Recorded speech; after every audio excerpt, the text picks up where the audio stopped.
Señora Solange Moreira, señor Darío Arce, hermanos de organizaciones indígenas que nos acompañan, señoras y señores.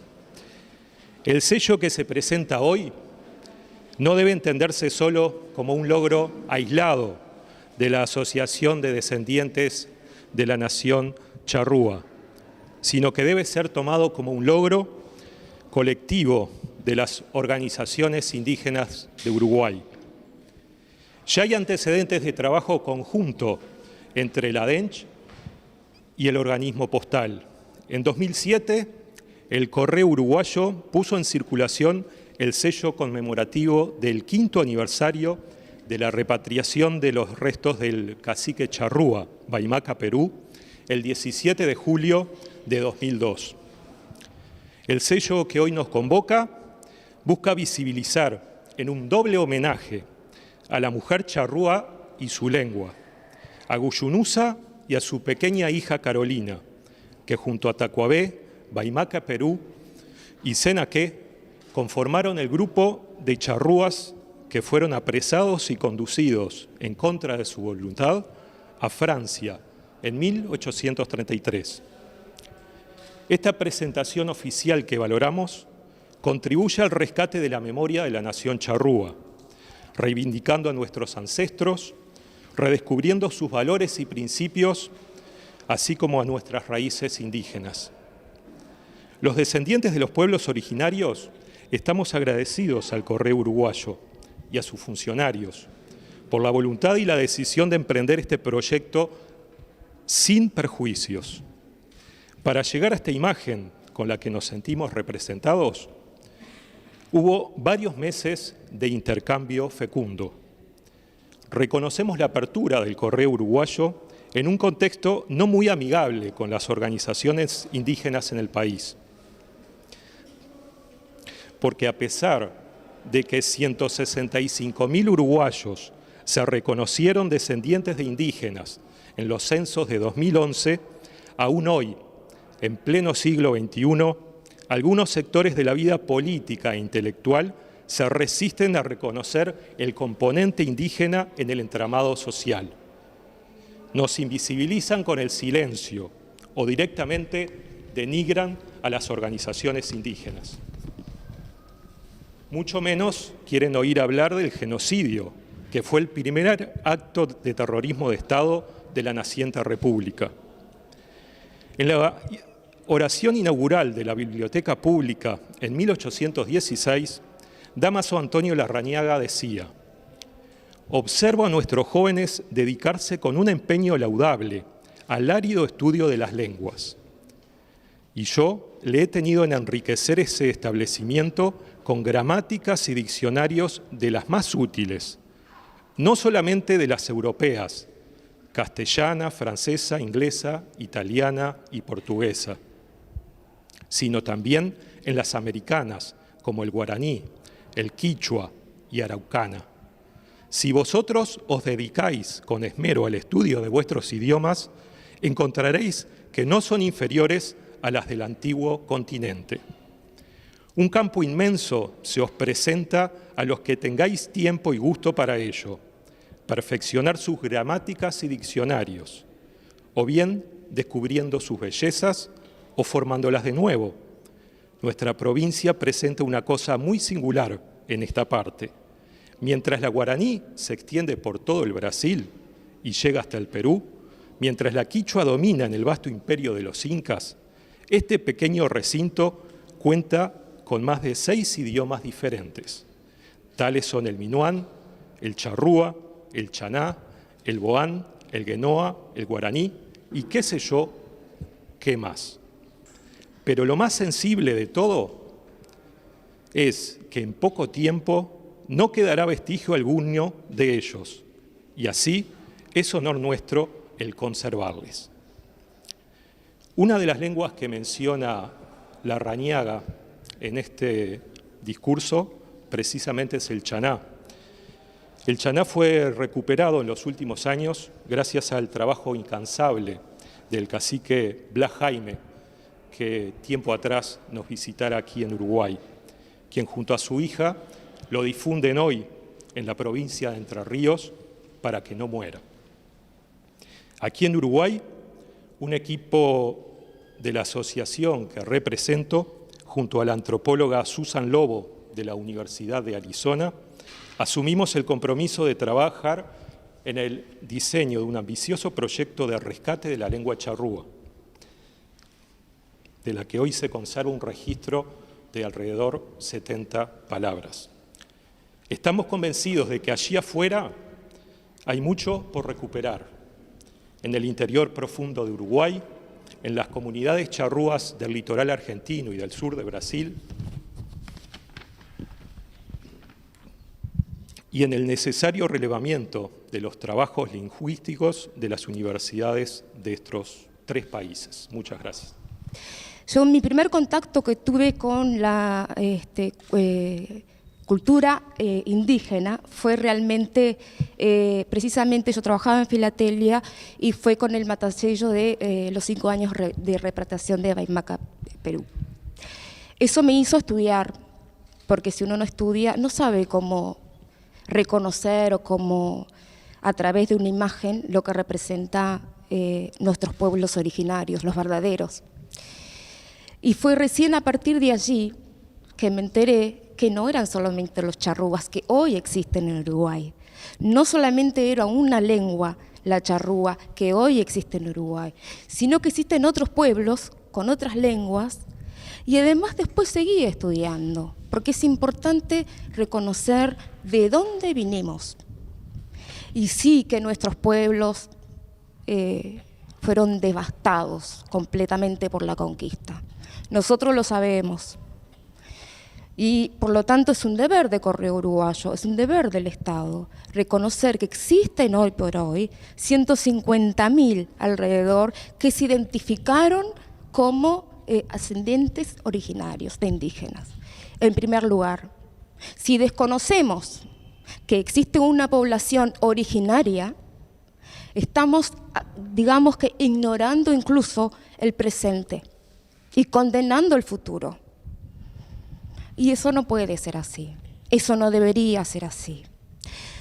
Hace algunos años, conversando con un africano de Congo, él se planteaba, ¿por qué dicen medicina tradicional a la medicina de ahora si la tradicional en realidad es nuestra?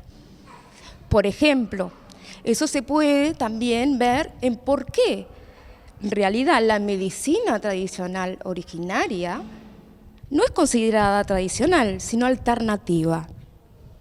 Hasta ese punto tiene uno que analizar. Va a ser difícil cambiar el mundo con un sello, eso evidentemente, pero este sello, como el anterior que se hizo y el matasello, va a contar una historia a través de una imagen. Se eligió en esta oportunidad a Guyunusa porque es lo que más duro fue esa situación de tratarlos como cosas, de exterminarlos, pero reconocemos que existen otras lenguas indígenas en Uruguay. Sería interesante que nuestra población no originaria supiera que actualmente muchos pueblos de Uruguay, originarios, indígenas, participan en Brasil de un evento donde hay competencias. ¿Quién lo sabe? Ojalá este sello represente una ventanita por donde los que no son de pueblo originarios, los que vinieron de Europa, empiecen a averiguar un poquito más, a conocer esa fantástica cultura, a reivindicar sus propios idiomas, nuestros idiomas, de los que vivimos en esta tierra. Y ojalá, muchos en el futuro aprendan a hablar en guaraní, en chaná, en charrúa, porque eso sí que es respeto por nuestra población originaria, los que primero estaban acá. Muchísimas gracias. Es realmente un honor poder homenajear al menos una de un pueblo originario, y ojalá al futuro cada año se emita un sello distinto ya no con una imagen, sino también con el idioma, la lengua también expresada. Si hacemos homenajes con otros países hermanos y lo podemos en español y en la lengua de otro país hermano, de relaciones diplomáticas, es un deber también de Correo Uruguayo que en cada emisión que represente a nuestros pueblos indígenas originarios, también se transmite a través del lenguaje ese compromiso que sentimos, al menos personalmente, y el respeto, evidentemente, por estas culturas que son maravillosas. Así que profundo respeto, me inclino hacia ustedes y sigan luchando.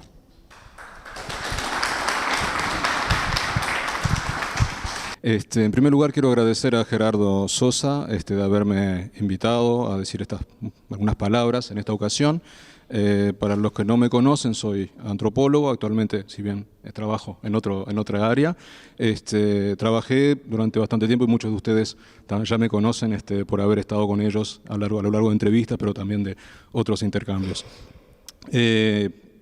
Quisiera empezar hablando del tema del saber, puesto que mi trabajo fue un trabajo sobre todo vinculado a eso en un momento. Y el saber, como lo escribía Foucault, es cuando habla de arqueología del saber, habla de varias capas del saber. Y quiero saludar la presencia aquí de Ani Hugo, quien ha escrito sobre este tema mucho antes que yo, quien a través de ella también conocí al señor Figueira, que también había trabajado sobre este tema antes que yo, y que fue un tema, en particular de los 4 charrúas llevados a Francia, que a mí me tocó abarcar por un hecho, una de esas cosas como uno dice de la vida, ¿no? Puesto que fui a vivir a Lyon con la edad de 8 años, con mis padres, a fines de los años 80, lo cual me permitió después seguir adelante las investigaciones que ellos ya habían empezado tiempo atrás. Por eso yo creo que es importante tener conciencia que el saber académico avanza no solamente agregándose a otros saberes, sino a veces también a partir de errores que se han cometido que se corrigen, y no hay lealtad a la honestidad intelectual más grande que cuando un investigador reconoce haberse equivocado para seguir adelante. Con esto quiero introducir también cómo fue, y haré muy brevemente un repaso de cómo me tocó a mí interesarme por este tema, lo cual desembocaría en encontrar un documento en el 2007 con el nombre de la hija de Micaela Ullonusa, y suponemos de Macapirú. Todo empezó porque yo vivía en Lyon, me interesé por el tema, leí algunas cosas, estamos hablando de los fines de los años 80, en un momento en el cual esta temática no era tan visitada, diría, no se escribía tanto sobre este tema. Y ahí, bueno, trabajando para la Intendencia, trabajando también para los Hospices Civils, es decir, la administración de los hospitales de Lyon, tenía acceso a archivos.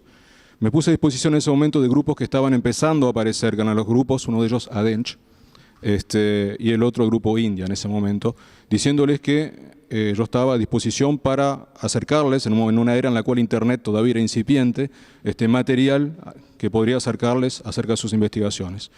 Y así fue que empecé en Francia primero, trabajando sobre esto, y después, a través de unas cuantas aventuras que no voy a tener tiempo de contar acá, terminando llevando a cabo un trabajo de tesis, que ha sido recientemente reconocido como mejor tesis latinoamericana por el CEISAL en Rumania.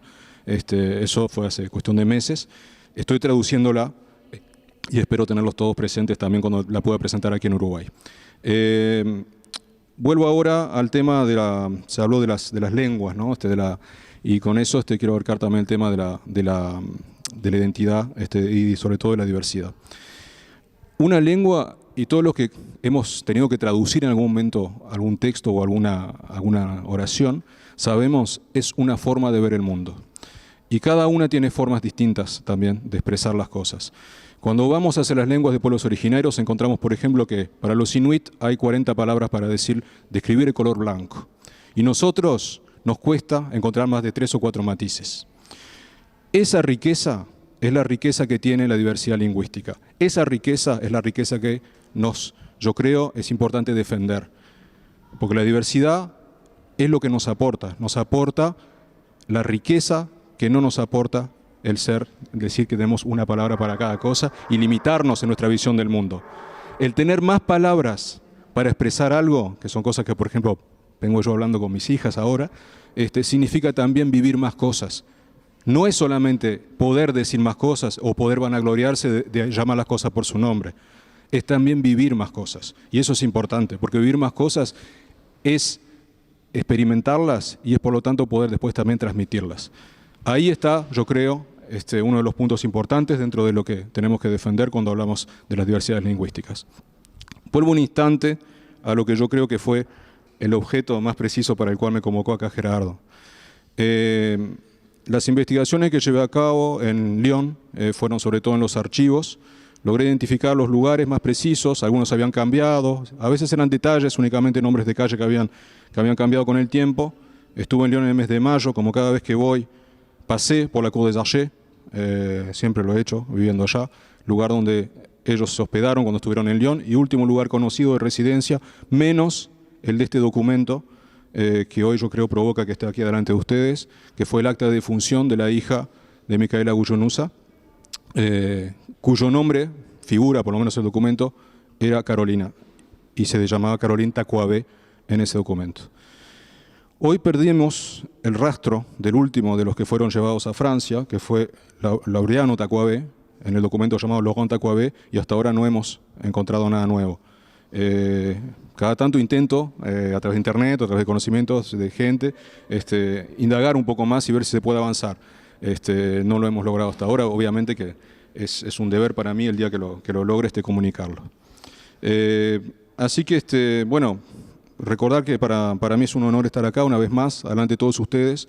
Muchos de ustedes me han aportado mucho, han compartido conmigo tiempo, saber para llevar adelante mi trabajo, y quiero agradecérselos también, porque todos representan dentro de a través de esas reivindicaciones identitarias, el poder, la fuerza y la libertad que están relacionadas con la diversidad cultural y con la memoria.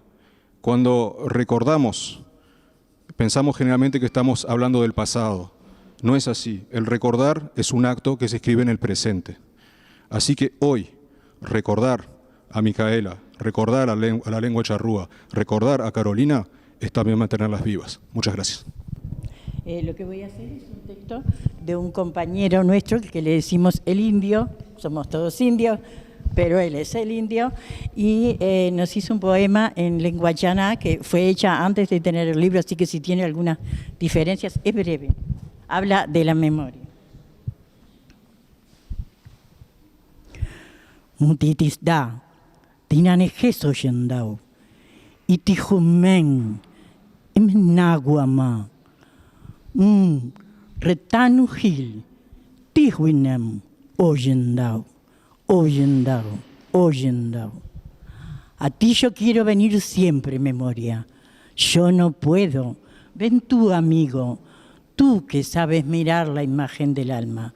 Tú, como el Padre Espíritu, memoria. Gracias. A orientes del río uruguayo de los pájaros pintados, siempre serás recordado en el en el Queguay, en el Butiá, en el Yatay, en el llano o en la sierra. Su grito vibró en la guerra junto a Artigas el general, y fue en la banda oriental, héroe autóctono en su tierra. Su bravura sin igual y sin indómito coraje, en la batalla salvaje mató y murió por su ideal. Le contuvo al imperial su anhelo descubridor, y ese espíritu invasor que de la Europa se trajo, todo se le vino abajo cuando vio tanto valor. Mazo y hachas trabajadas, en piedra las boleadoras, con onda desmoledora, lanza y flecha bien formada, por su patria, tierra amada, la historia lo perpetúa, y el mi verso se acentúa que eran bravos y valientes, y hoy vivan sus descendientes. ¡Gloria! ¡Gloria a la raza charrúa!